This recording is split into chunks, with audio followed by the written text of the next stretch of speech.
What is up, everyone? Happy freedom. Welcome to another episode of Coffee with Hooligans.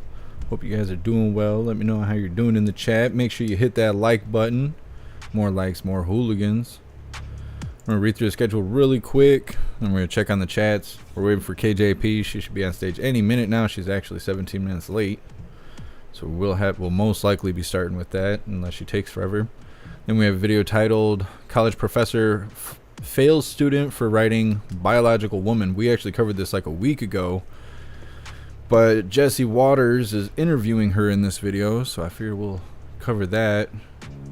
Then we have a video titled Hollywood Actors Union Votes to Authorize Strike. More striking for TV and movies, I guess. I don't know. I don't watch that stuff, so it's not really that big of a deal to me. Then we have a video titled New York City May Pay Residents to House Migrants. Oh, they're running out of safe spaces in the sanctuary cities, so now they're going to pay locals. They're not going to pay locals to house Americans that are homeless, but, you know, if you're a border crosser, you might be getting some government money. Then we'll be wrapping things up, skimming through a live that was live earlier. French unions protest against pension reform. The French are mad. They're real mad. What's up, Matthew? What's up, Robert? What's up, RS? What's up, Ipso Facto? What's up, B? Happy freedom, you hooligans. Appreciate you guys being here. What's up, Red Eye? What's up, Stan? What's up, Jeremiah? What's up, Diane? What's up, Captain Safety? What's up, Kevin? What's up, Cindy? What's up, Bubba? What's up, Dutton? Appreciate you guys being here.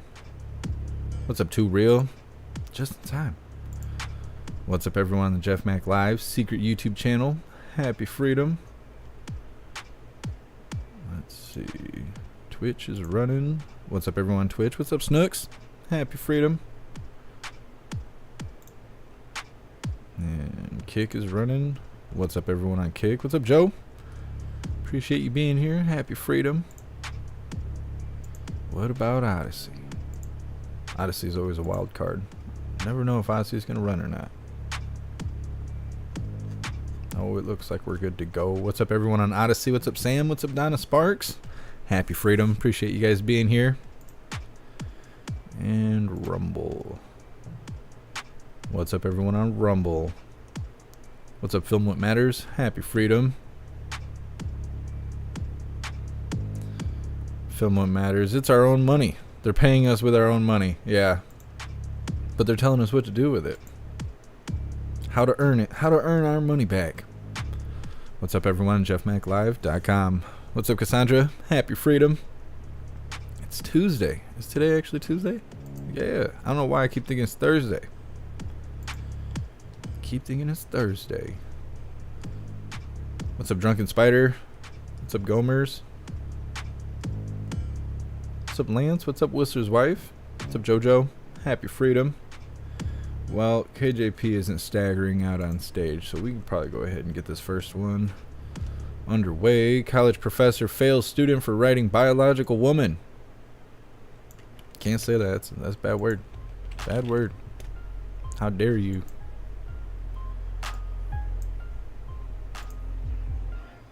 All right, let's get her started. Since the left can't tell you what a woman is, they're letting men play women's sports. And naturally, the men are dominating. Men put on wigs and then spike volleyballs into girls' faces. Boom! Sorry about the concussion, babe. Girl power. And if you're not for 100% inclusivity, you're an extremist. Letting anybody do whatever they want with whoever they want doesn't make you compassionate. It makes you crazy. Surprise, surprise, the religion of extreme inclusiveness started with nutty professors. And if you were to happen to sit in one of these nutty professors' classrooms and you didn't agree that anyone's allowed to do anything and be anything, you'll be made to suffer. There was a student at the University of Cincinnati. She was taking a class on gender studies, and when she handed a paper in, her professor failed her because she used an exclusionary term. Watch. I got a 0 on a project proposal in my class because I used the term biological women, which is apparently not allowed anymore. She even said it was a good project proposal, but I got a 0 because I used this term and it's exclusionary and not allowed anymore, so. And I 100% know that this is like the most biased grade ever because my project is about transgenders competing in biological women's sports. How am I supposed to do my final project if I can't use the word biological women? But that's what my project is about. Students writing a paper about men competing in women's sports, and a professor gave her a 0 because she's not allowed to use the word biological woman. Well, we reached out to the university, and they say they're looking into it. So what happened here? The student who was failed, Olivia Krolchek, joins me now. So, Olivia, did the professor explain why you couldn't use the term biological woman? Yes, she actually, through an exchange of emails, told me that using the term contributed to TERF ideology, so trans exclusionary radical feminism, which I believe is the only real feminism. And she said it was exclusionary and contributed to heteronormativity. Okay, you said a lot of things that I didn't understand. Take me through this step by step. You're saying a paper in a college class that only this professor is going to read, you and the professor, just the fact that it's written and no one else has read it besides 2 people is going to offend the entire trans community? Apparently, because in her syllabus it says I'm allowed to share my opinions as long as they don't cause harm to my classmates. But no one in my class was going to be reading my paper unless she was going to share it without my permission. Are trans women or trans men actually offended by the phrase biological women? Apparently so, and I did not know that. Yeah, I don't think they are, and I'm just going to go out on a limb and speak for all trans men and women and say you're not offended by that phrase. Have you noticed this professor pushing ideology on the rest of the class? Not that I've noticed. It's an online class, so I haven't noticed this, but I have had a situation previously in a class. In a discussion, I had said that it's not okay to generalize and say that all white men are privileged, and she came back and said that it is important to recognize that fact. All white men are privileged. You can't argue with that, just because they're white men. Mm-hmm. I think some white men might argue differently. I agree. Have you taken this up with the dean? You know what? I just met with someone this morning, and a new professor is grading my work, and a file is being sent to the dean, and they're going to look at it. I don't know if they're going to do anything, but we'll see. So how have you been able to work around these restrictions? You're writing a paper. It's about men competing in women's sports, and you're not allowed to use the phrase biological women. How are you going to get around that, Olivia? You know what? I spoke with someone in like the gender equity group at the school, and we pretty much discussed that I would do my project with the original proposal, and I just submitted it a few days ago with my original idea. Oh, so you're saying the Gender Equity Council said even this professor's too cuckoo. And okay, good.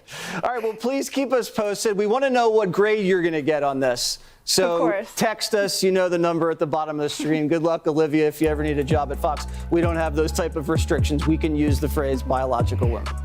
Thank you. Hey, Sean Hannity here. Hey, click. Crazy sauce. We covered those TikTok videos that they showed in the beginning there sometime last week. So this is kind of like a follow-up to that. We'll see if she gets a passing grade or not. Not allowed to say biological woman. That's off limits. It's almost like racism. Can't say it. It's a bad word now. Let's see. What's up, Hydrodynamic? Happy freedom. RS, first problem is having a gender studies class. Yeah, it's no good. I wouldn't want to be in school right now. Not with the way things are. I don't know what's right and wrong. I'd be making people mad, real mad. College costs too much money to be making people mad, get thrown out, and I still have to pay that money. What's up, Freckles? Happy freedom. What's up, Tumbleweed? What's up, Nanner Nose? Matthew, Snowflake Nation. Yep. John, it's getting complicated. Yeah, I don't even know most of the terms that she was using. I don't speak in shapeshifter, so I don't know what those terms are. If they get mad, they get mad. What's up, Artsy? What's up, BH? What's up, Lance? Happy freedom. What's up, Anthony? KJP still not on stage, 27 minutes late. What's up, Mr. Beansy Beans? Appreciate you being here. Thank you so much for the bits. You're awesome. Thank you. Let's see. She should write beyond women instead of biological women. I don't know. People get all bent out of shape over words. What happened to sticks and stones? What happened to that? It's not a thing. Oh, here we go. I just kicked over. don't know if she'll have Kirby with her today. Where's the... Let me find the link here.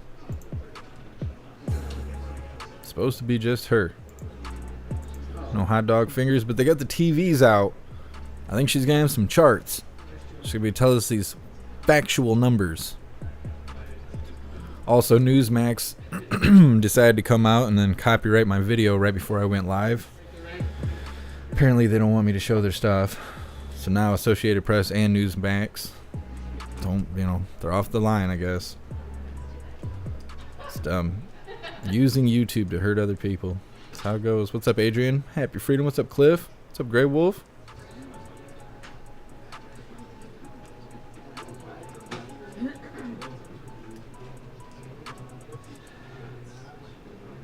Drunken Spider, you think KJP got abducted by aliens? I don't know. I think they'd give her back. It looks like we got Jacqui again. No Peter. I don't know where Peter is. Peter's missing.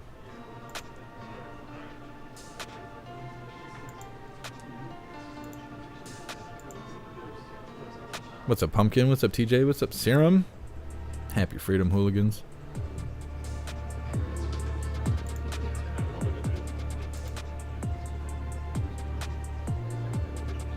Matthew, words are hard for KJP. Yeah.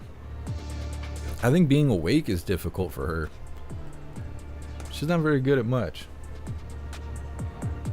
Standing there, saying, she's professional when it comes to, Her and Kirby. Kirby is hardcore with it. Oh, here we go. It's go time. Hey, good afternoon, everyone. Prostitute. Good afternoon. Thank you. Hello there, Miss Ryan. Child. So first, I want to wish a very happy birthday. I'm going to embarrass him right now. Justin Sink, happy birthday. Happy 21st birthday. Justin Timberlake? Don't look a day over 21. So happy birthday, my friend. And I also want to congratulate Scott. Scott, this is your last day, right, in the briefing room. It's been a pleasure having you here. I know your new role, and congratulations on your new role as the weekend host of All Things Considered and Consider This. Very exciting. We'll be listening, I'll be looking out for your voice. But today, as I said, is your last day in the briefing room. We will miss you and around here, and we wish you the best in your next chapter. So good. Congratulations, my friend. All right, so just a couple of things before we move forward with the briefing. Today we launched invest.gov, which shows how President Biden's Investing in America agenda is bringing jobs and investments to every state. Invest.gov features an interactive map that shows the $470 billion and counting in private sector investments in manufacturing and clean energy mobilized by the president's agenda. It also shows the 32,000 infrastructure projects announced or underway thanks to the president's bipartisan infrastructure law. The president's Investing in America agenda is bringing manufacturing back to America, strengthening America's energy security and supply chains, repairing roads and bridges, delivering clean water, deploying high-speed internet, and so much more. The site brings this. The site breaks this down by state and territory with detailed stats about how the president's agenda is rebuilding infrastructure, spurring investments, creating jobs, and lowering costs. The bipartisan budget agreement the president secured protects these investments that you just heard me speak of. They will continue to power the economic progress we've made over the last 2 years, bringing more jobs and opportunities to communities across the country. Lying to makes highlight you the weak. impact of President Biden's Investing in America agenda, members of his administration will fan out across the country later this month for a second installment of the Investing in America tour during the congressional recess around July 4th. Now, as just one example of Investing in America, President Biden today announced that the EPA is deploying $115 million to help repair Jackson, Mississippi's water system and deliver clean water to the community. As you all may remember, the city's water system was in crisis at some point last summer.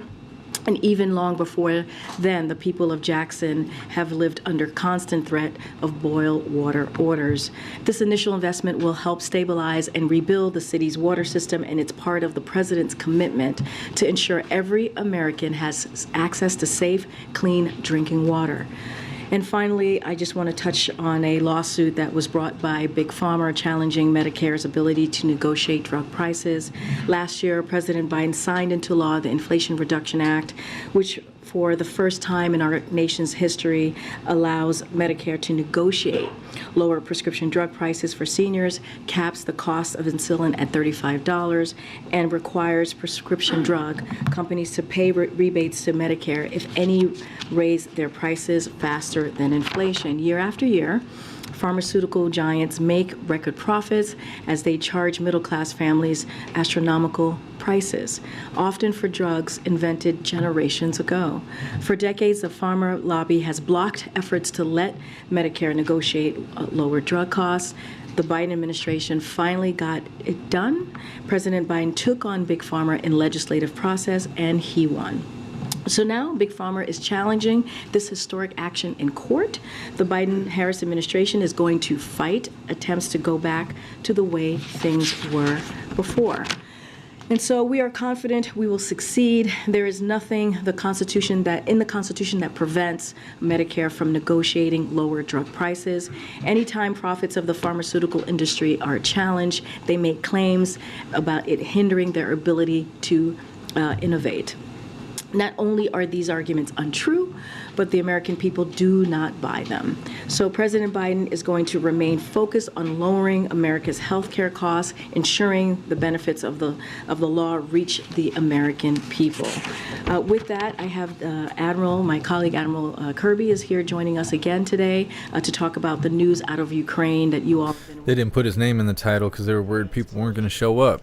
Answer some of your questions at the top, so we'll have us join. As you know, we don't have a lot of time because the president's going to be holding his cabinet meeting, so I'm sure Kirby will be as brief as he can and take as many questions as he can. Thank goodness. Thanks, Kirby. What's up, Marvin? Happy freedom. Look, I know there's been a lot of interest in the destruction of the Nova Kakhovka Dam in Ukraine. Prostitute. And I wanted to just take a minute to address it.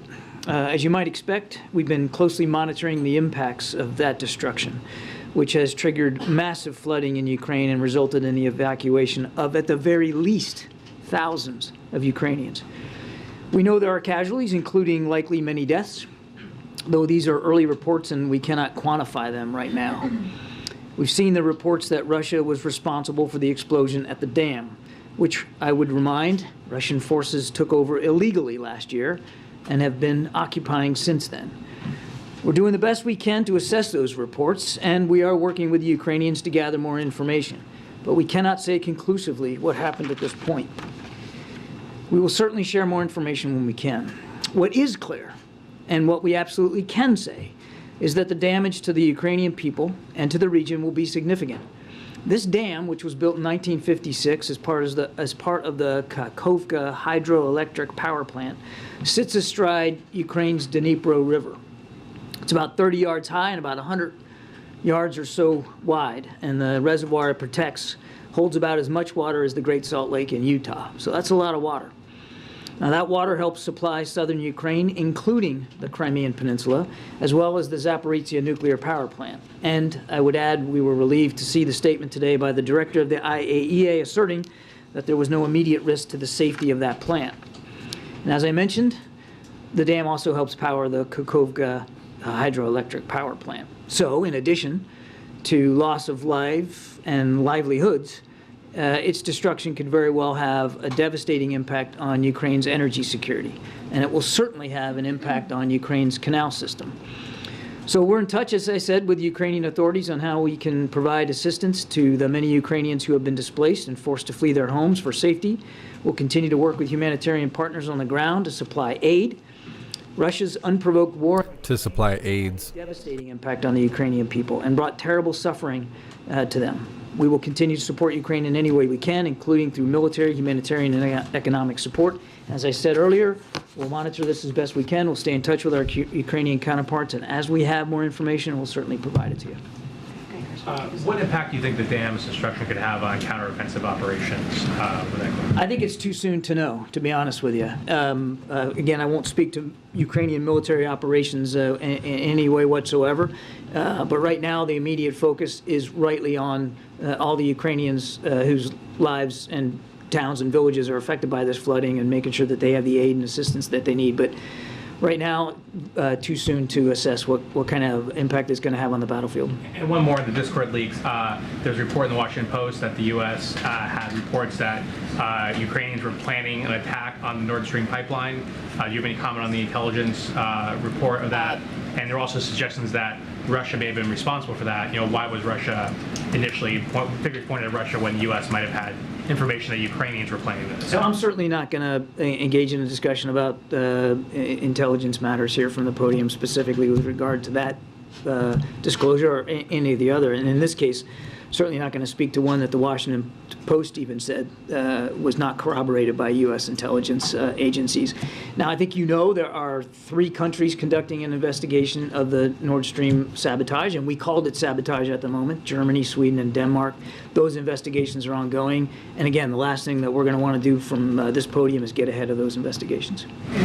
Thanks. John, you just said that you can't say conclusively what happened at this point with regards to the dam. You also did note, though, that the Russian forces have been occupying this dam since last year. So is your assessment at this point that it is more likely than not that Russian forces are responsible for this rather than Ukrainian forces? We haven't made that determination. And have you determined whether this was an intentional act? Again, we're still trying to gather information and talking to the Ukrainians about that. And then thirdly, President Zelensky said that he believes it's impossible to blow up this dam from the outside by shelling, for example. Is that also the U.S.'s assessment that this would have to be done from within? Haven't come to a final conclusion. Thanks. Thanks, Karine. Hi, John.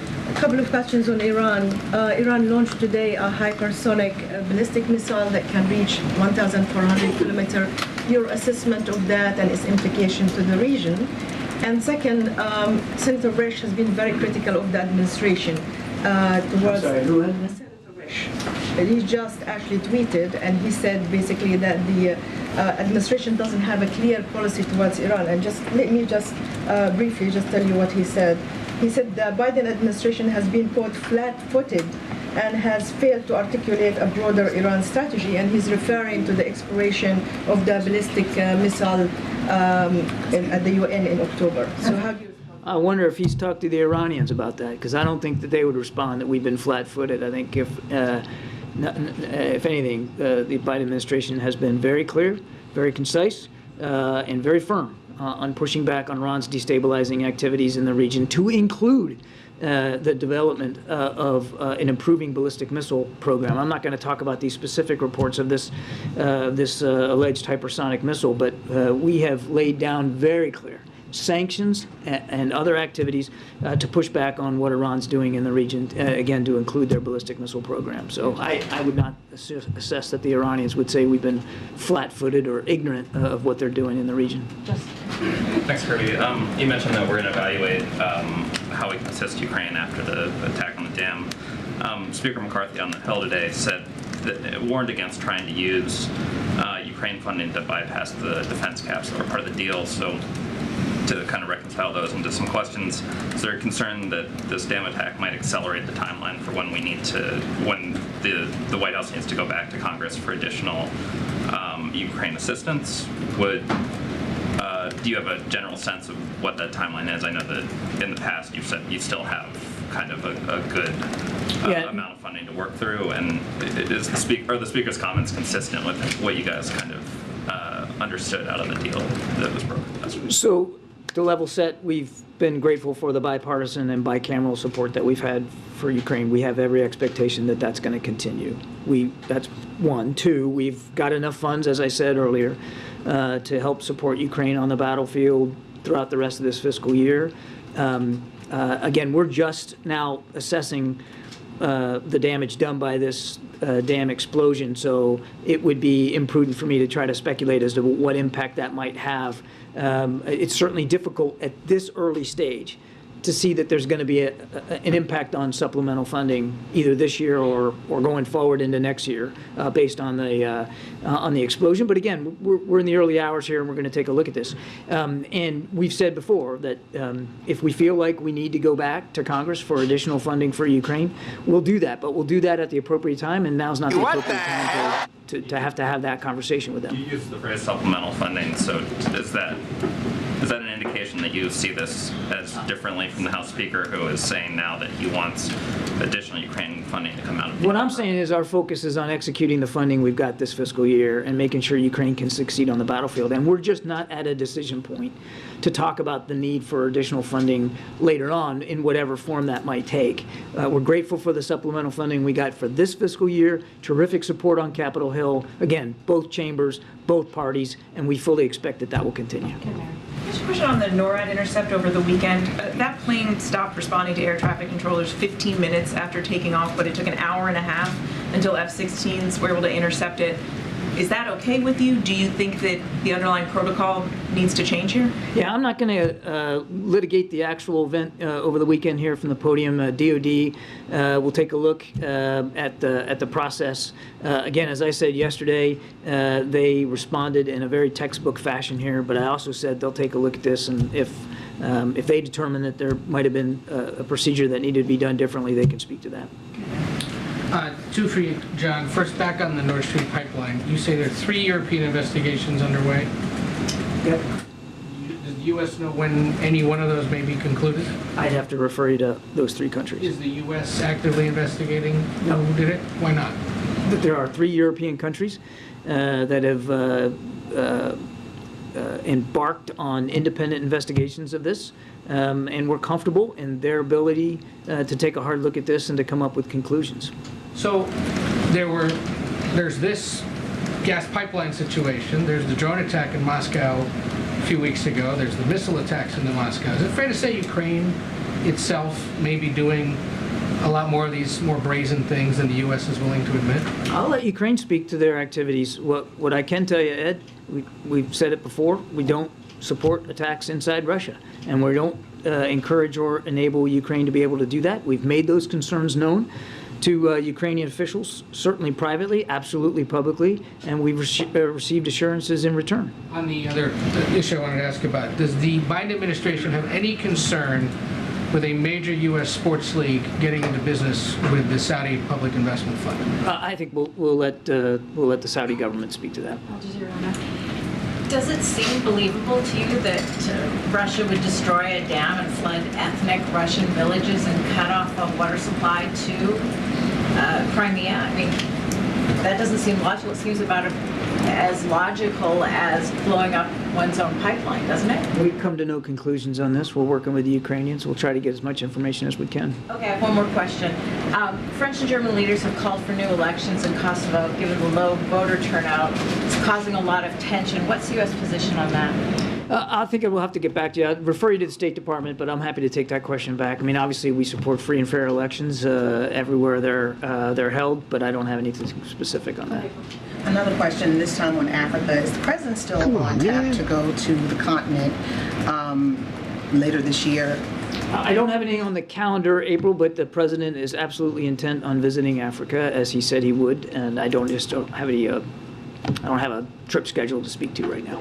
It is still planned to happen? He still intends to visit the continent, absolutely.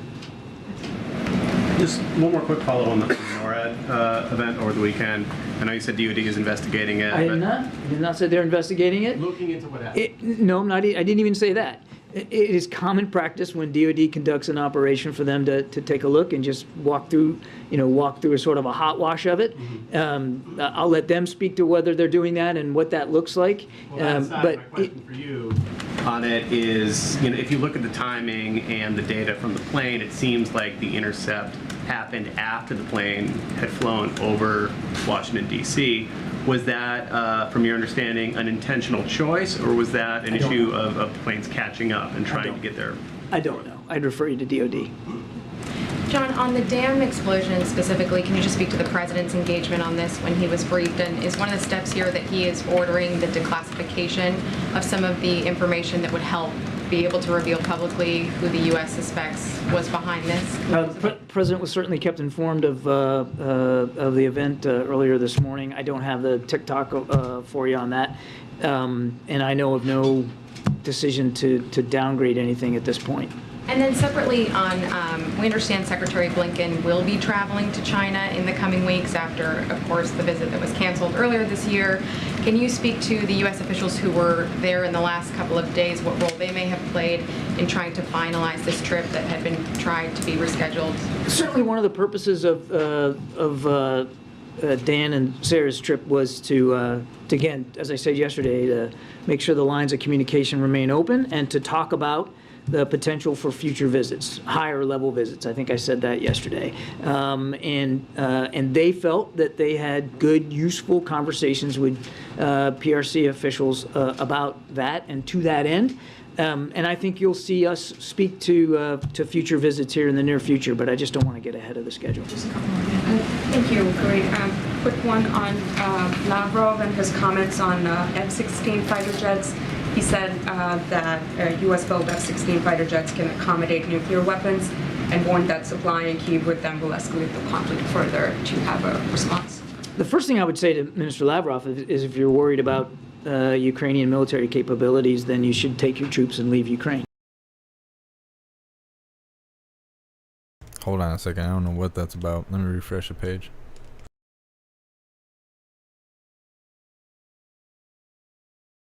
Program for F-16 fighter jets can accommodate nuclear weapons and warned that supplying Kyiv with them will escalate the conflict further. Do you have a response? The first thing I would say to Minister Lavrov is if you're worried about Ukrainian military capabilities, then you should take your troops and leave Ukraine. Training program for Ukrainian pilots, and that hasn't started yet. And it really is about helping Ukraine with its self-defense needs. And the last thing I'd say is that President Biden has been extremely consistent that we don't want to see this war escalate. Consistently falling up and down the stairs. Not the United States, who's tossing around reckless nuclear rhetoric. It's people like Foreign Minister Lavrov and President Putin and Putin's press secretary Peskov. They're the ones that are out there bannering around about nuclear capabilities, not the United States. Nobody wants to see this escalate beyond the violence that's already visited upon the Ukrainian people. There's no reason for that. I mean, are you saying that F-16s cannot accommodate nuclear weapons? I'm not going to talk about the nuclear capabilities of any platform in the American arsenal. The purpose of providing advanced fighter aircraft is to help Ukraine defend itself, defend its airspace and its territorial integrity, period. And there's no interest by the United States in escalating this conflict, certainly not into the nuclear realm. Thank you so much. On the dam in Ukraine, I understand it's too early, you say, to assess who's responsible for it. But can you already say that ultimately this will qualify as a war crime? I don't have a determination on that to speak to today. I would just say, again, we're still trying to assess what happened here, but the Russians had illegally taken over that dam and the reservoir many months ago, and they were occupying it when this explosion happened. And it's very clear that the deliberate destruction of civilian infrastructure is not allowed by the laws of war, and in the additional protocol to the Geneva Convention that the Russians have themselves signed, the destruction of civilian infrastructure, such as dams, and dams are clearly articulated in there, are violations of that code. But again, we haven't made a decision. We're still talking to the Ukrainians about this. Yeah, thank you. Excuse me. Did your previous response to Ed's question on the Gulf leagues mean that the White House has no position on today's announced merger between? I don't have anything to say about that today. I have no comment on that today. I was going to ask that. Great. But also, save me the breath. Moments ago, you reiterated the administration position that you do not support attacks inside of Russia. I'm wondering if the administration has communicated that there would be any potential consequences to Ukraine if attacks like that do continue. For instance, have you made military aid conditional on preventing some of those attacks, or is Russia on the hook here because this is an illegal invasion? Well, as I said earlier, if Russia's concerned about Ukrainian military capabilities, the best thing that they can do would be to leave Ukraine. We have made our concerns about strikes inside Russia very clear to Ukrainian officials. They've acknowledged that we have, and they have assured us that they won't use U.S.-made equipment to strike inside Russia. We don't want to see the war escalate, and there's no apologies for that. But I won't go into detail about the private discussions that we're having with Ukrainians. So you can't tell us whether or not, other than expressing you don't want an escalation, you can't tell us if there's any conditional... Oh, this is the repercussions. Look, I mean, I think just take a look at everything we've done in the last 15 months, and I guarantee you're going to see additional security assistance packages in coming days and weeks. We're going to continue to make sure that Ukraine can succeed on the battlefield, as President Biden has said, for as long as it takes. Eli. John, yesterday when the Danish Prime Minister was here, you reiterated that the President is not yet settled on a candidate to be the next Secretary General of NATO. But you also went out of your way to praise Secretary General Stoltenberg and the job that he's done. Does the President, by chance, want the Secretary General to extend his term another year, given everything that's going on in Europe? The Secretary General has done a superb job, and particularly at an unbelievably critical time in history, particularly on the European continent. But the President has not settled on a candidate as the next Secretary General, and I just won't get ahead of his decision making. Has he made any? The President has made no decisions with respect to the position of the NATO Secretary General. But he's not pressuring Secretary General Stoltenberg. He's made no decisions, one way whatsoever. Is there a timeline for figuring that out? The NATO summit is in July. Is it important for, when all the leaders come together, for there to be some clarity on? I think we all know. I mean, the timeline's really driven more by the Secretary General's tenure, which obviously this latest extension is coming to a close, and so that's going to be driving the discussions inside the alliance. But the President hasn't made a decision one way or the other. Last question. In regards to Chinese incursions in the Indo-Pacific, what should you say to those who are criticizing both parties, the United States and China, that are acting poorly and instigating actually escalation? What will this administration do to lower those tensions in the Indo-Pacific? Well, we've been talking about it now for 2 days, trying to keep the lines of communication open, having a visit to Beijing just this week to see if we can't get more transparency and get more communication open, including through the military-to-military lanes. What are we doing? I mean, Secretary Austin again attempted to have a discussion with his counterpart in the PLA, and they rebuffed that. So to those saying we're not doing enough, it's interesting. You're criticizing, or not you, but people are criticizing us for not doing enough, and then I hear from others that we're doing too much. We're bowing down to China, that we're trying too hard. I mean, I think anybody that's taken a look at this bilateral relationship, the most consequential bilateral relationship in the world right now, can see that the tensions are high. And we all want to see the tensions come down. And the President believes that the best way to do that is through diplomacy. And it boggles my mind that anybody anywhere would think, A, that we're not engaging in diplomacy, and B, that diplomacy and the use of it and the attempt at dialogue and diplomacy is somehow weakness. It just absolutely boggles my mind. We're working on this very, very hard, and the President's confident that we'll be able to get back to the spirit of Bali between the PRC and the United States. Thanks, everybody. Mauritius, come on. Prostitute. All right. Got away with it today. Mauritius. Okay. Go ahead, Chris. So I obviously know that John didn't have any comments on the Gulf merger, but I want to see if you had any comments on that. The White House concerns about the Saudis' human rights record. Now you have a merger between an American PGA and the Saudi-backed Live4. What are the feelings on that? Look, I'm going to be in line with my NSC colleague and say the same. I'm not going to be commenting on that particular merger, so we don't have anything to share at this time.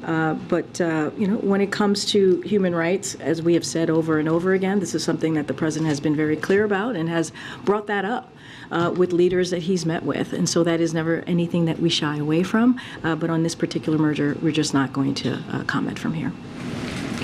Just one small thing, because I don't think Kirby mentioned this specifically. Has the President spoken to President Zelensky about the explosion at the dam, or do they have a plan to talk today? I mean, I know they talk frequently. Yeah, I was going to say, as you know, they talk frequently. Oh, they just swapped out our signing person. She must have been telling too much truth. Especially over the last 15 months, don't have a call to read out with President Zelensky that the president would have had.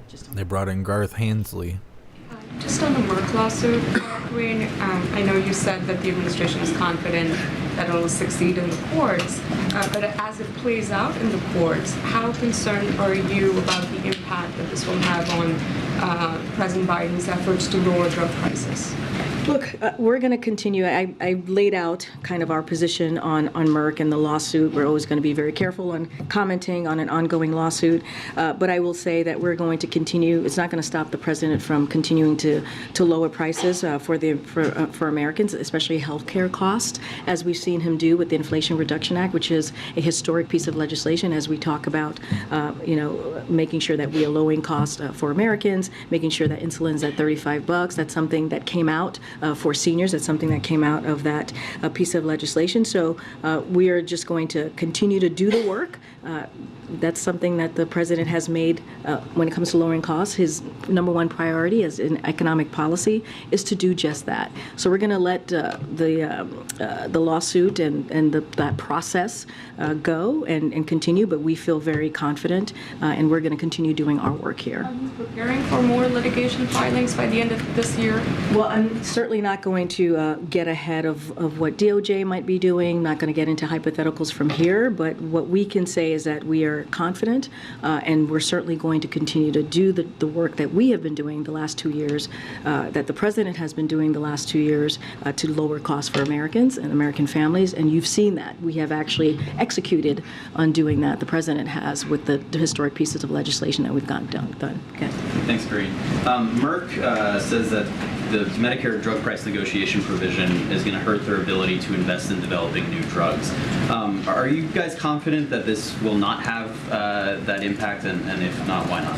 So look, I mean, for a long time, pharma lobbyists has blocked efforts to let Medicare negotiate lower drug costs. And why is that, right? That is a question for them. Why would they block something that is actually going to help Americans, that is actually going to, and I had mentioned at the top, some of these drugs are decades old. And so, look, we're going to do our job. We're going to let the DOJ do their job. The president's going to continue. He's never going to stop in putting forward legislation or policies that's actually going to make sense for American families, make sense for our seniors, make sense for Americans who truly need health care. So that's just not going to stop. And we've talked about big pharma. We've talked about pharmaceutical gains. We've talked about the record profits that they're able to get, and they're doing it all on the backs of many of them on the backs of middle-class families. And the president is saying, no, we need an economy that works for all, that leaves no one behind, that has equity at the center of it. And this is part of his plan. Is there any risk, though, to their ability to innovate and to create these life-saving drugs? I can't speak for them. I know that's what they're laying out. We believe that when it comes to drug prices, we believe that families and Americans should be able to not have to struggle, not have to go bankrupt to pay for a drug that they need, that's going to save their lives or save someone that they love. And so that's the focus that this president's going to have. What can we do to make, we talk about giving families a little bit of breathing room, and that's what the president's going to focus on.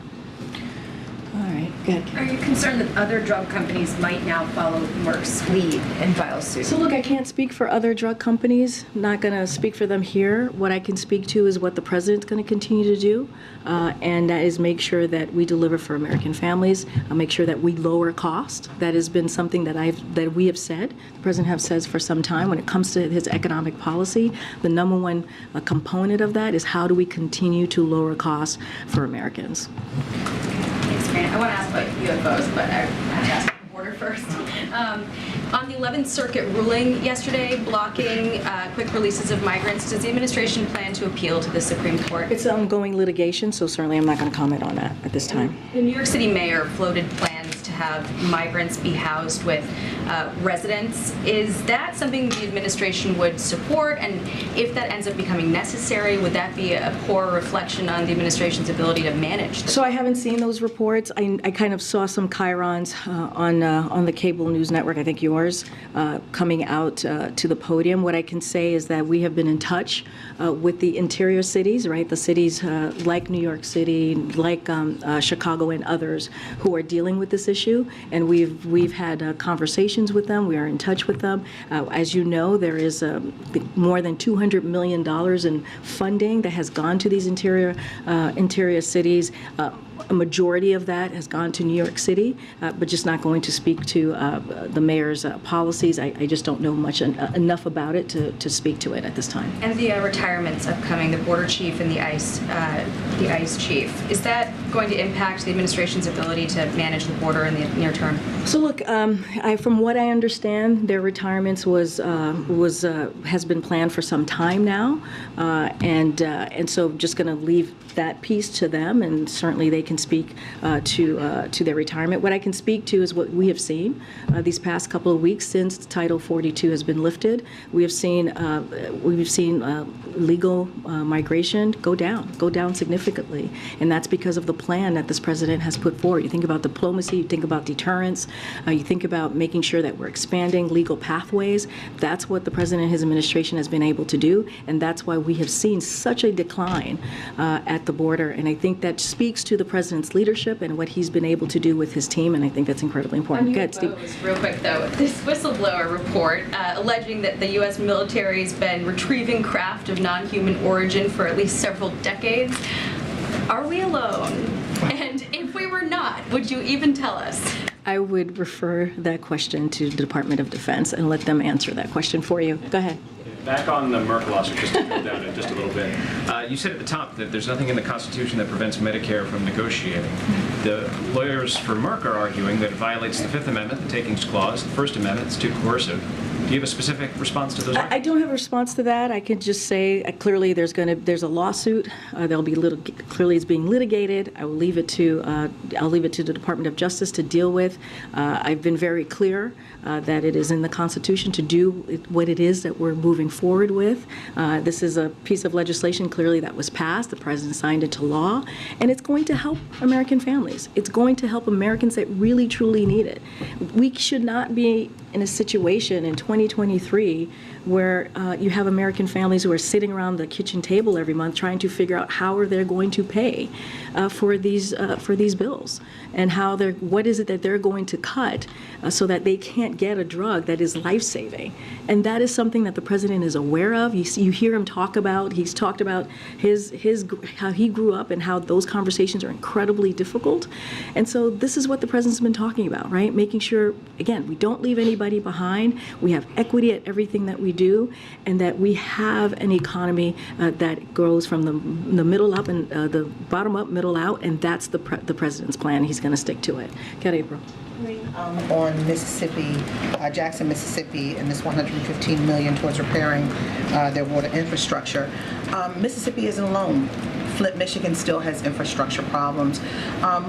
What's happening not just with Mississippi but also with Flint as you're in these efforts to repair? No, it's a good question, and certainly EPA is going to be running this process, so I would refer you to specific programs on this particular $115 million that we announced today. So this is an initial investment, let me just say that first, that the president fought for, and that was secured, and that's over $600 million from Congress for the city's water system, as we talk about specifically on Jackson, and in the fiscal year 2023 government funding bill, that's where that's coming from.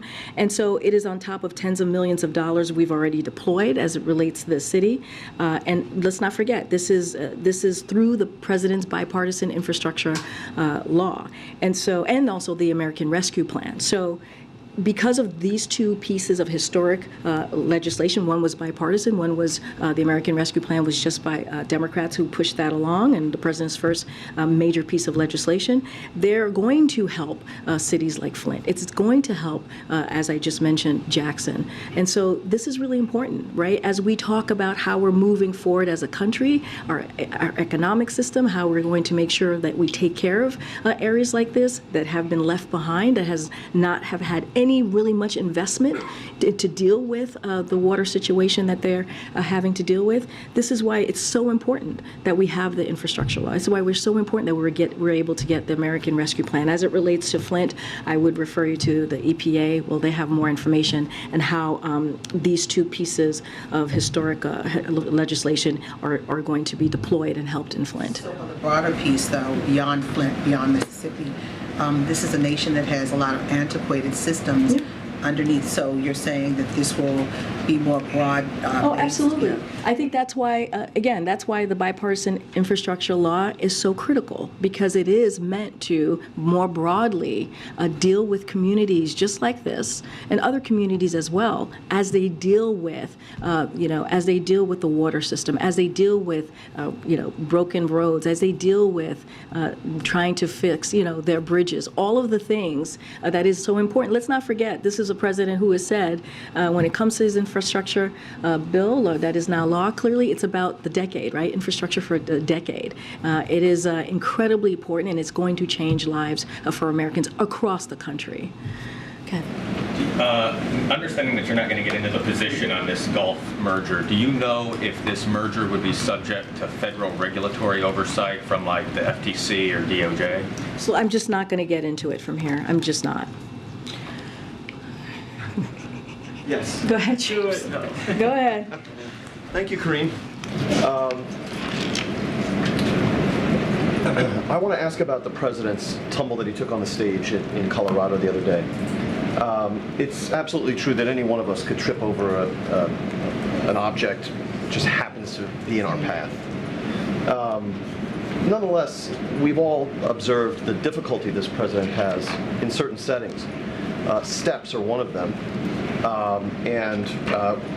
Of course, there was no sandbag in his path on the steps up Air Force One on any of those occasions. And I was struck particularly by the incident on May 19 in Hiroshima, where the president descended down a set of stone steps toward a shrine, at the bottom of which steps he was greeted by the Japanese Prime Minister. And if you look at that footage, the president slipped and caught himself on those steps. And as he greeted the Prime Minister, you could even see on the president's face pursed lips as if to say this was a close one. And I know I watched that scene with my heart in my hands, because this was a set of stone steps, and even though there were handrails on either side, he was directed by his advance team, presumably, to descend at the middle of those steps, unaided by the handrails, the Japanese Prime Minister, an aide, or anything else. And that could have been really catastrophic. And so my question to you is whether this whole series of incidents has led the White House Chief of Staff to direct some kind of review of the advance procedures that are employed on behalf of this, the nation's oldest president. So let me say you've paid a lot of attention to that particular situation. I actually did not see that. I was with him in Hiroshima, so this is something that I was not aware of, so I can't speak to that particular moment. Here's what I will say. This is a president, that has had an incredibly impressive first 2 years. When you think about what he's been able to get done, when you like destroying the country, like how fast gas went up and chicken got expensive. That are now into law. I just went into it with the different pieces of legislation that's actually going to make a difference and change Americans' lives, Americans who truly need it. And that's, I think, is what the American people are looking for. They're looking for someone that can actually deliver like the president has done. And even last week, when you think about the budget negotiations, you heard from Republicans ranging from the right MAGA and members to Speaker McCarthy emphasize. I remember when they used to call red team Republicans. in making sure that there was a bipartisan, reasonable, common sense piece of legislation, a fiscally responsible piece of legislation that is going to help American families. And so you see him again and again and again over the past few years deliver, whether it's 2020 where people underestimated him and he got that done, whether it's 2022 again when people underestimated, got that done, whether it's this budget agreement, he got that done. And I think that is the most important thing that the Americans are going to care about and that Americans are going to look to. And so I will leave that there. Americans are looking at. I'm asking. Well, a specific question. isn't that what it's important? As a reporter, don't you think it's important what Americans care about? But my question was. I'm just saying that is something that Americans want. Isn't that not true? Yes, speak for all of us. Deliver for them? Your proposition may or may not be true, but it's not responsive to my question. I think it's very true. You're asking. No, I know what your question is. You're asking me if we're going to change anything from here. If the chief of staff has asked for to change anything from here, and here's the thing. We are not. Things happen. Other presidents have had similar situations, as you know, and I'm sure you've reported on the last president who's had a similar situation. And so look, a similar situation. This is a president that delivers and will continue to deliver for the American people, and that's what he cares about. I'll see you guys tomorrow. Thank you. Eat shit, Karine. You have to stop the discrimination. She had to skedaddle. She had to skedaddle up out of there. Yeah, got a little too hot. Got a little too hot for KJP. She had to run away. Couldn't even hear him out. Couldn't even hear his question. Oh no, he was going to hurt her little feelings. Hurt her so bad she was going to switch teams. Yep. Cry real hard for us, KJP. What a trash bag. Anyways. A little screaming goat. Cleanse the palate. We're going to be moving forward to this next video titled Hollywood Actors Union Votes to Authorize Strike. I don't know. Some people care a lot about this, but I don't. I don't care about Hollywood and all that stuff. I did when I was a kid, and I didn't know they were all hurting children and bad stuff. All the bad stuff. Now I don't care about the Writers Guild and all that. I'm sure I should, I guess. There's a bunch of angry people that keep sending me emails telling me how much I should care about it, but I don't. Hollywood's Actors Union has voted to authorize a strike if contract talks with major studios break down. Film and TV studios are already grappling with a month-long work stoppage by writers that has disrupted late-night shows and shut down high-profile projects. The Screen Actors Guild vote intensifies that pressure. SAG-AFTRA member Evan Shafran sees the actors and writers as two sides of the same coin. Without the writers and the actors, there's no story and there's no one to bring the story to life. So, you know, we're very much a collaborative effort out here. The Actors Union said around 98% of ballots cast by nearly 65,000 members in a Monday vote supported the strike if no deal is reached. Talks between major studios and the union, Hollywood's largest, are set to start on Wednesday. Actors are seeking higher pay and safeguards against unauthorized use of their images through artificial intelligence. Their current deal expires June 30th. An actors' strike would lead to broader shutdowns across Hollywood as studios struggle to generate programming for streaming services and the fall broadcast TV season. The association representing studios, including Walt Disney and Netflix, said, quote, "We are approaching these negotiations with the goal of achieving a new agreement that is beneficial to SAG-AFTRA members and the industry overall." Meanwhile, negotiations between the studios and striking Writers Guild of America are at a standstill. Over the weekend, the studios were likely able to avoid another strike by reaching a tentative pact with the Directors Guild of America. Directors Guild members are expected to ratify that deal in coming weeks. Yeah. Guess there won't be crappy movies and TV shows coming out in the near future. Darn it. Darn. I thought maybe we look forward to that. I don't know. I just don't care about that stuff.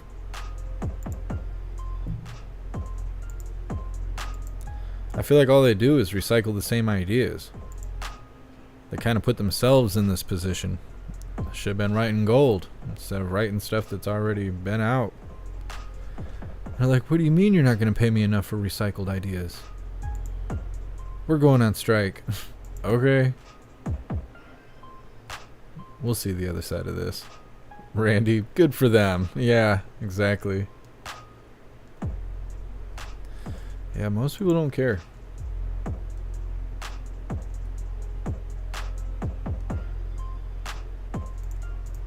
Alright, so this next one's titled New York City may pay residents to house migrants. I think this is crazy sauce. They haven't passed it yet. They're considering the idea. But I don't know. It's not good. It's not good. They should be paying Americans to house other Americans, not border crossers.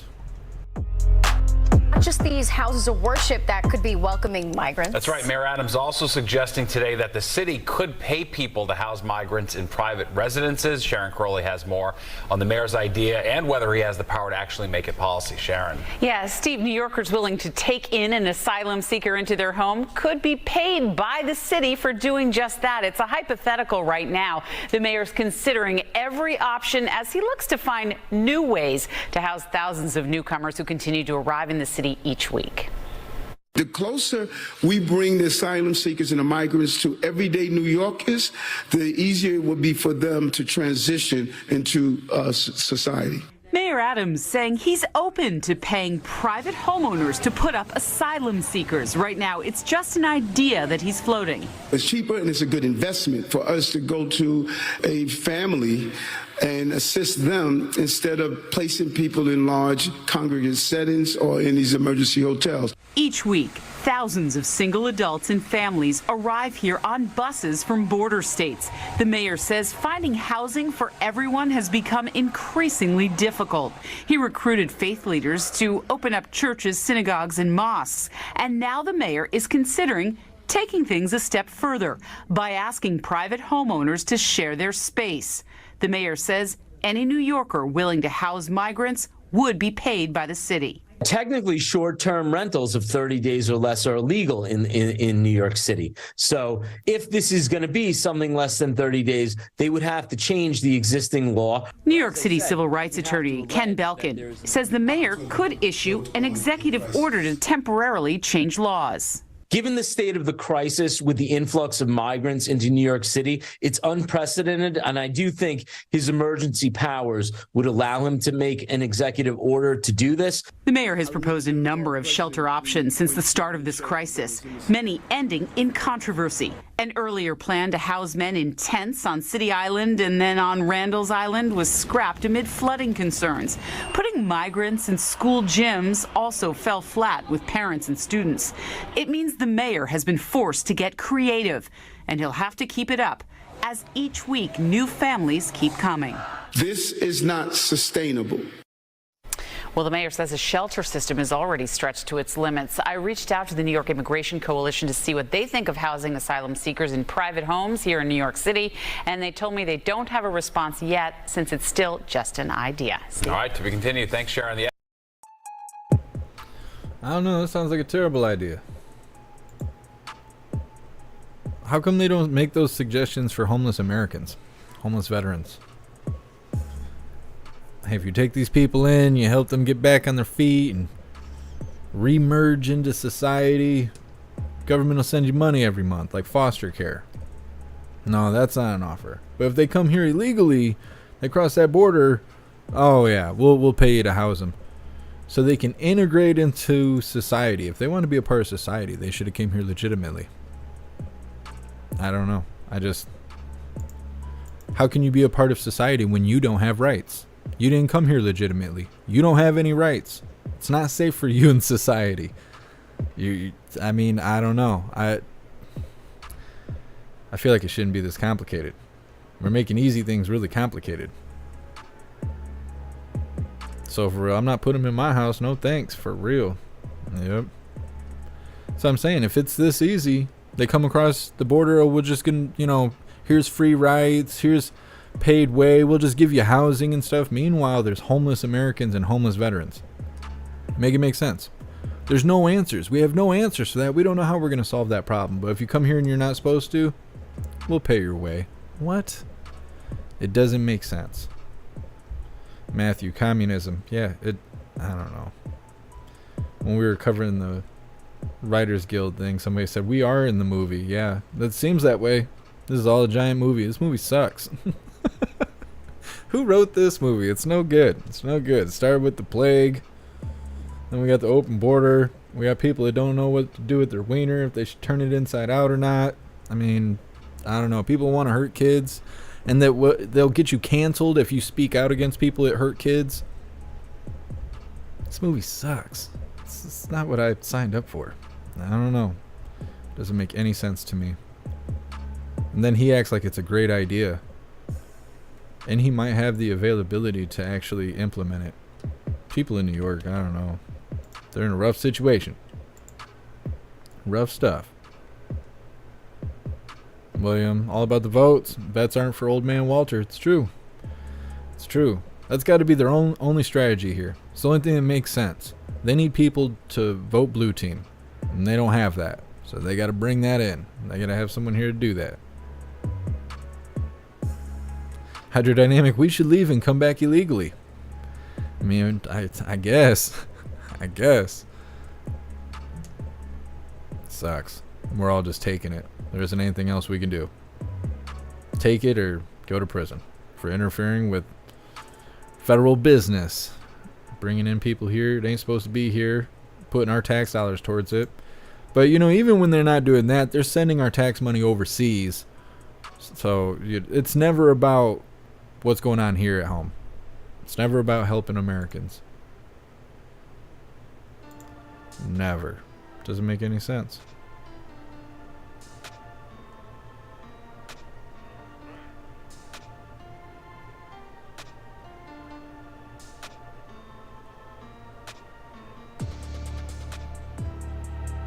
Let's see.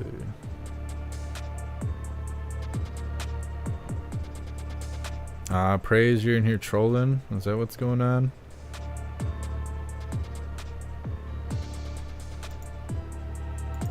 Nah, shapeshifters, they're predators. If you support them, you're a part of the problem. I would never support anyone that has intentions of hurting children. You gotta be a terrible person to support shapeshifters. Yeah, probably got children locked in your basement right now.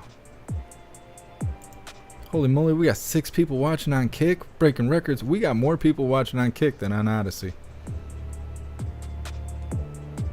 Lefties, I say burn in hell, child eaters. Yeah.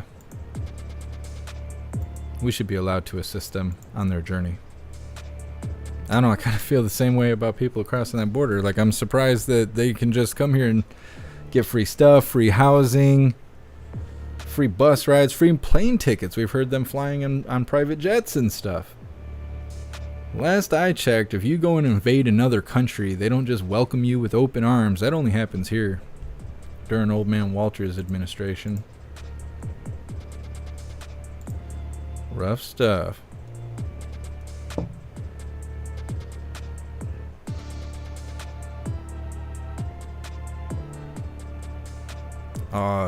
We got our first troll over here on Kick. They got their man pond too deep and they can't dig it out. That's rough. I'll assist them. First time. First time throwing the band hammer over on Kick. Felt good. Show us on the doll where we hurt you. Alright, so this is our last one for today. French unions protest against pension reform. People in France are upset. I don't think it's gonna go anywhere. They've been protesting a long time. But I don't think it's gonna go anywhere. We're just gonna skim through this. We're not gonna sit here and watch the whole 3 hours of it. Let's see.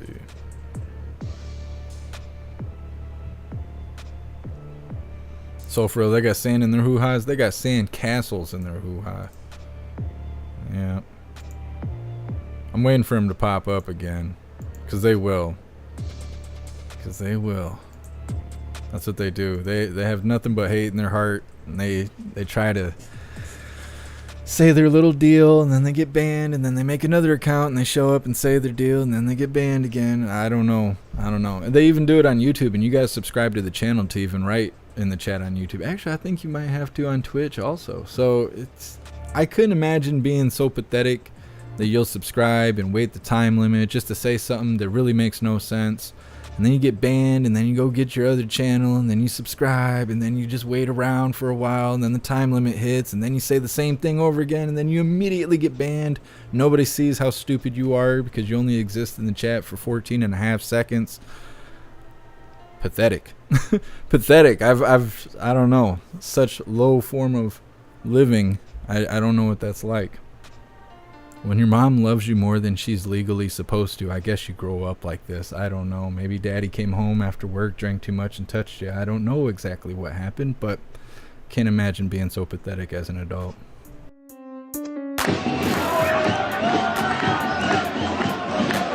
So this is in France. This is French people protesting.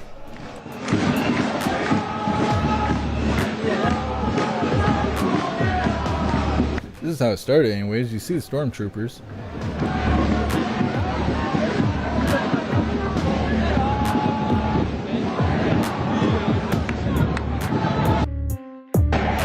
Skip ahead a little bit. They don't take the stormtroopers serious at all because they ain't got paintball guns. I'm not even sure if what they throw in the crowd is CS gas or if it's just smoke. Bobby, it was his uncle. It probably was. It probably was his uncle.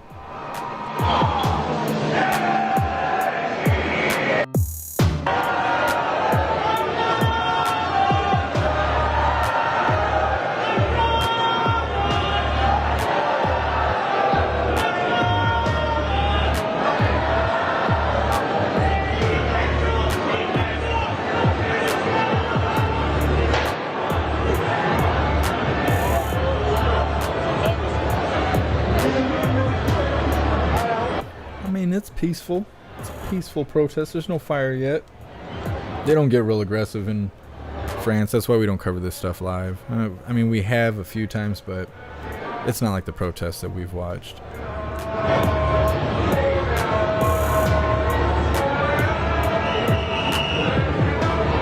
Guess some Jay. The only thing worse than ants in your pants is uncles. That one got me. That was a good one. That was a good one. I'm gonna be saying that all day today.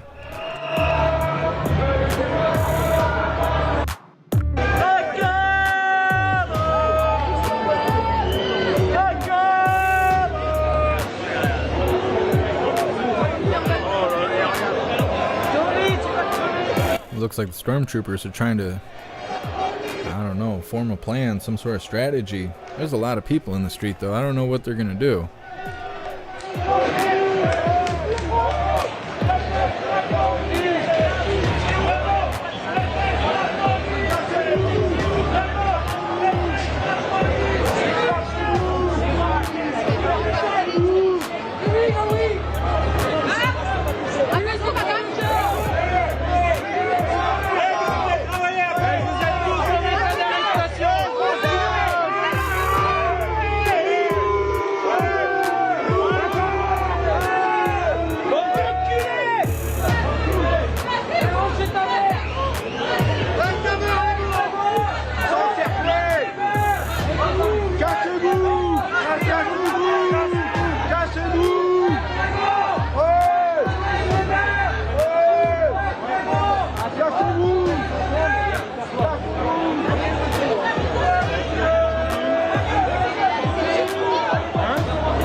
I'm sure these people really care about what they're protesting about, but it doesn't get spicy like it does here in the States. I think they're still protesting because the age for retirement went from 62 to 64 or something like that. I think that's still what they're protesting. Yeah, they're not intimidated by this crowd of stormtroopers at all. They might as well just leave. What they don't realize is if they actually get to a point where the stormtroopers are ineffective, they'll bring in the military. But people don't realize that until it happens. We kind of seen that in Canada a little bit. Saw it here a little bit. National Guard would show up, but it wasn't until the marshals showed up that people started realizing, like, you can't just keep pushing the limit here. Once the marshals came here and they were spear tackling people in the streets, you were just watching their head hit the cement, they knew you can't screw around much more past that. Once the marshals come in, it's no good. And I don't know if France even has marshals. See, like this guy with his finger all in their helmets and stuff, that would never fly here. They'd be getting messed up. And then all the protesters would cry about racism. That's another thing that's different about here and there. I don't think racism is top priority over there like it is here.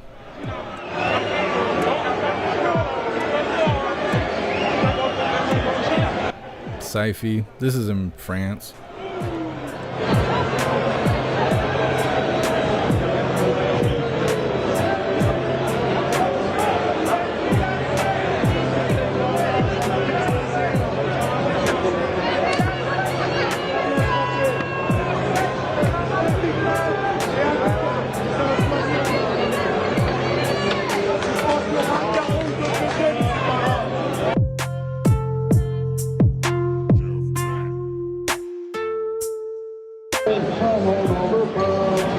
I think they went through a dead spot.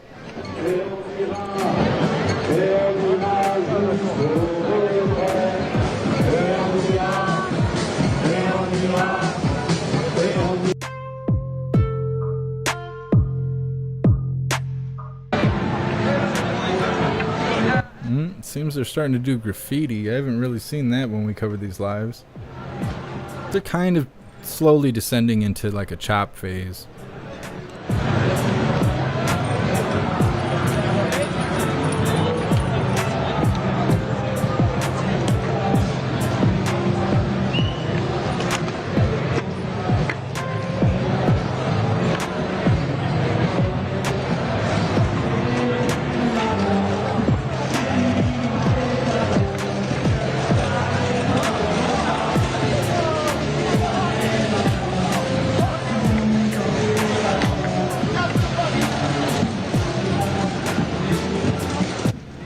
Jeb, I don't think they're demanding 4 days off of work, are they? I mean, I don't know. I don't know if this is updated or not.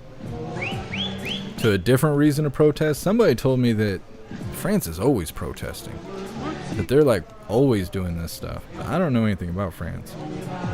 I don't hear very much good things, but I don't know a whole lot about France.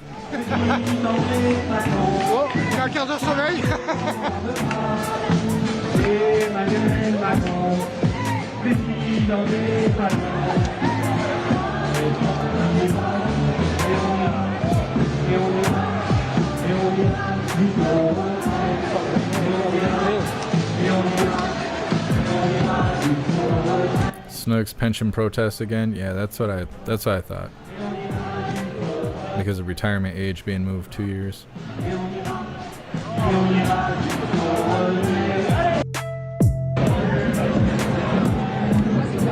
At first I thought that was a "Don't Tread on Me" flag, and then no, obviously it's not.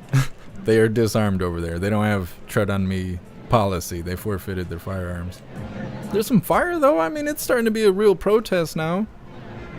Just need a CS canister to fly through the air and it'll be the real deal. I don't see any Antifa. Sometimes they got Antifa there. Their Antifa is different than ours though. Theirs is like actually like anti-authority and all that. Ours are just meth head 20-year-olds that believe in shapeshifters and stuff like that.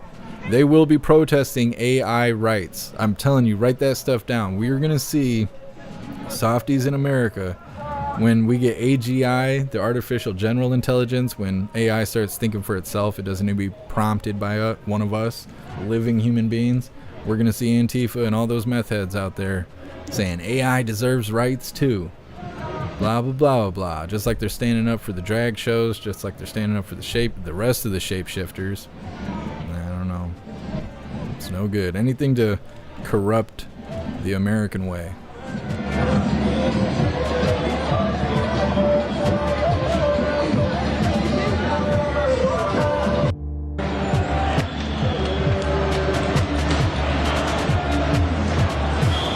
I don't know what that is. A trailer? Maybe it's a truck trailer? Yeah, it's got a wheel. I think that's what it is. See, they were unable to access their dirt bike in the back, and they figured this was the best way to get to it. Is that their fire department? What is that? I'm saying I don't know a lot about France, so seeing this stuff is like brand new to me. Salty regular computers have feelings too. That's what they'll be saying. Yep. Oh, there's the ACAB.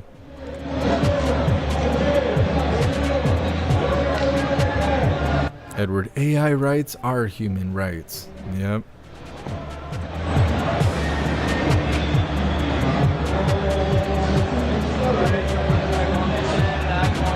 101. This was live. Well, I think it's still live, but the part of the live we're watching is not live. This was 20 minutes ago. This is 8 minutes ago.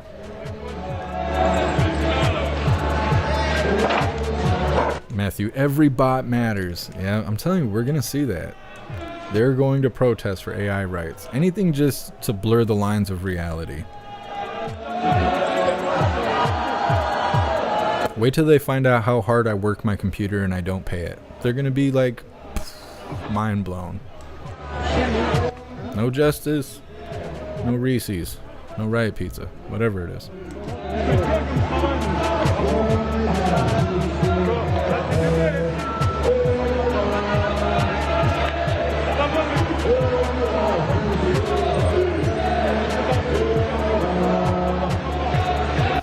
This person right here with the sign and the yellow hoodie on or whatever it is reminds me of those people that were banned and then welcomed back at the Dodgers game.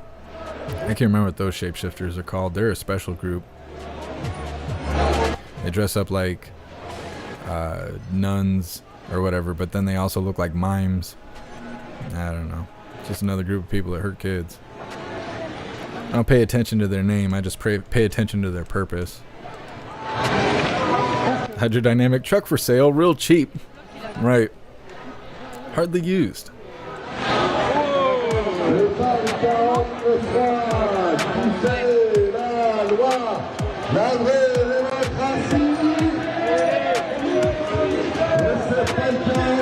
Thank you so much, Mr. Beansy Beans, for the bits. I appreciate you. Thank you. I don't know why I'm struggling to say bits the last couple days. Just want to say something else. I don't know.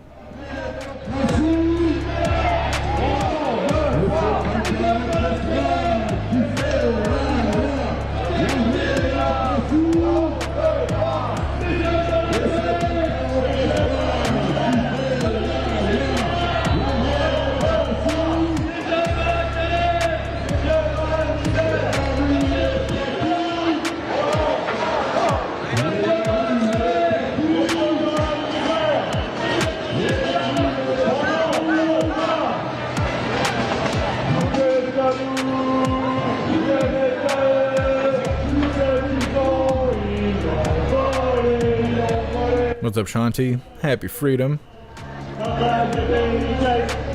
What's up, Kristen? Q and a streaker next. Oh, I hope not. That'd get me in some trouble. Tumbleweed, this is somewhere in France.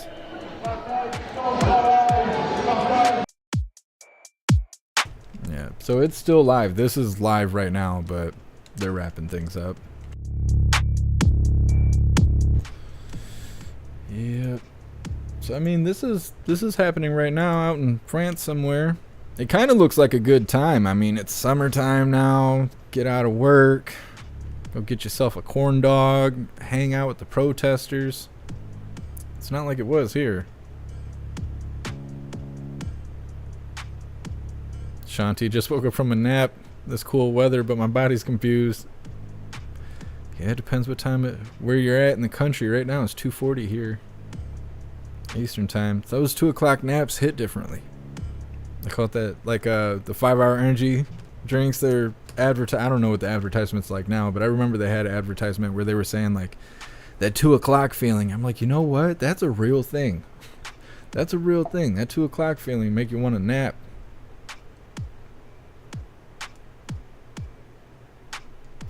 Let's see. William, what's with the big heart in the bottom right? I didn't see it. Didn't see it. Let's see. What's up, CB? Happy freedom. Appreciate you being here.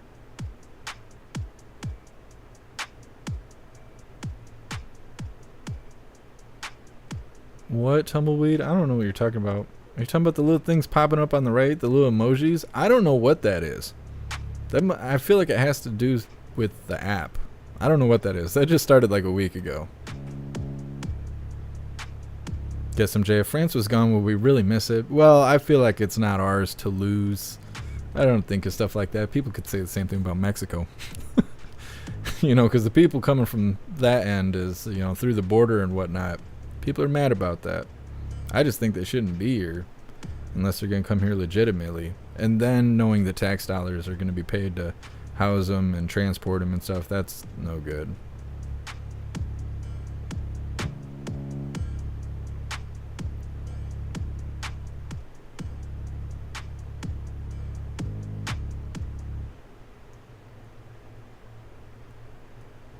Guess MJ, I think we should be forced to take naps when we're older, not younger.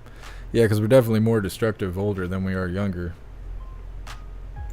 Nothing like mad kids, though. Ornery toddlers.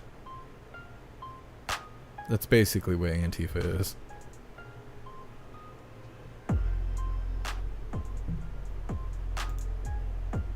Just reading through the chat really quick.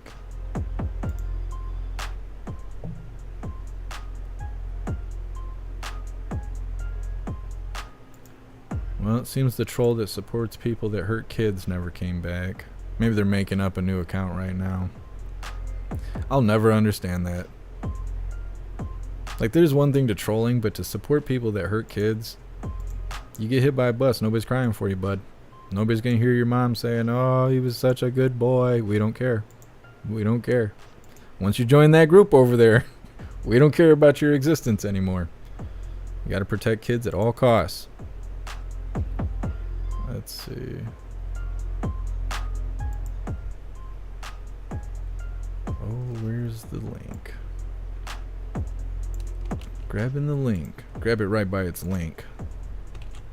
So Trump did. Matthew, you can't read the chat. Oh, like on the phone when the emoji thing is happening? I always access lives from a computer, so I'm not really sure what it looks like on a phone right now.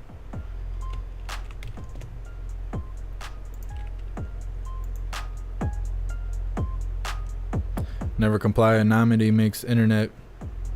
Wait a minute. Anonymity of the internet makes people brave. It's true. It's true. That's why I think it was like really difficult when I had to go through getting my stuff hijacked. Because like that would never happen in person. I would do terrible things to somebody to try and take my stuff. I just, you know, I wish somebody would. But then when it happens on the internet, it's like, I can't punch you in the face on the internet. And I don't know what to do. I don't know what to do. I prefer punch people in the face than talking crap on the internet. But, you know, I'm limited. I'm limited to what I'm able to do here. I'm glad I got all that stuff taken care of. Hopefully it never happens again. It was terrible. It was terrible. All right, hooligans. I just dropped the links in the chat. So when you get a second, go over to the link tree. All of my links are listed. So go and find Gilded. Gilded is free and currently the best way to receive notifications for when and where we go live. Every time we go live. There's a news board on Gilded to keep you up to date with everything going on around the world. And there's a ton of hooligans in there to hang out with all day, every day. So definitely go find Gilded. Also, maybe the troll will show up there. So if you guys want to chew on troll later, it's a good day to be joining Gilded. Also on the link tree, you can find links to the merch store if you'd like to grab some merch.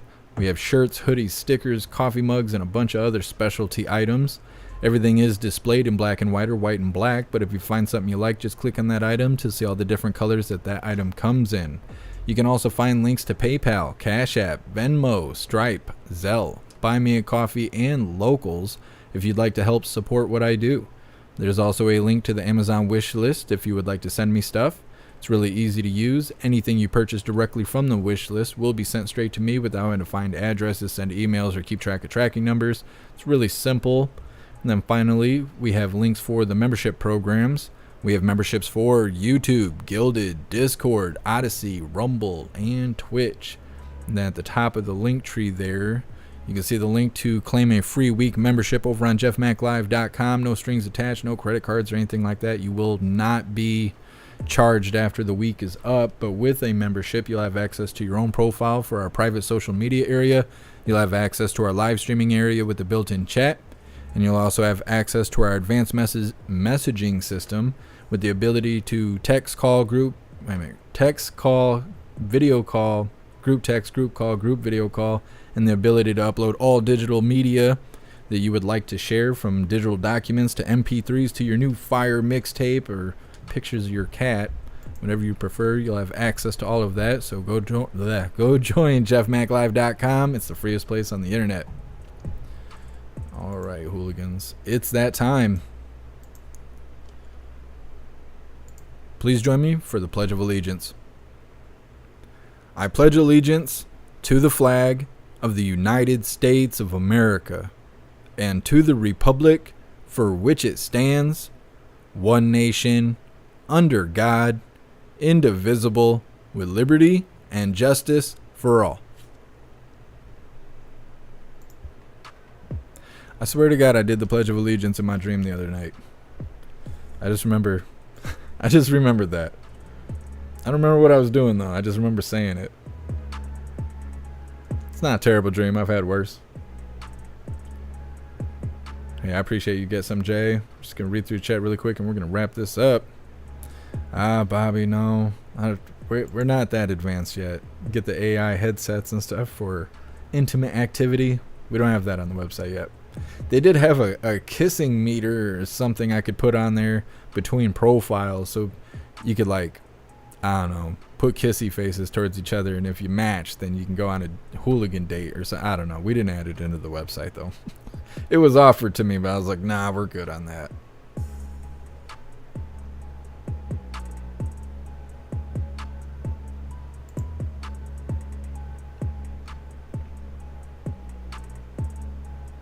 I don't know what you guys are talking about. Don't send me pics of your wiener. I'll post it all over my website. There'll be nothing you can do about it because it's private. It's not illegal. What's up, Tree Herder? Appreciate you stopping in. Happy freedom. All right. Everything's looking good.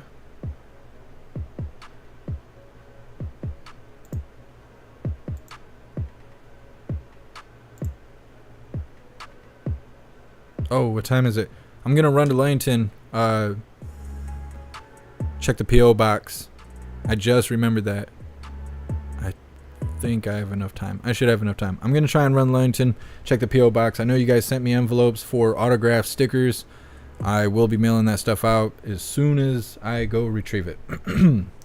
I'll just have to sit here and sign some stickers. I'll get it in the mail. I just remembered that. So, for everybody who sent me envelopes and whatnot, expect that stuff to be returned shortly. I'm going to go get that right now.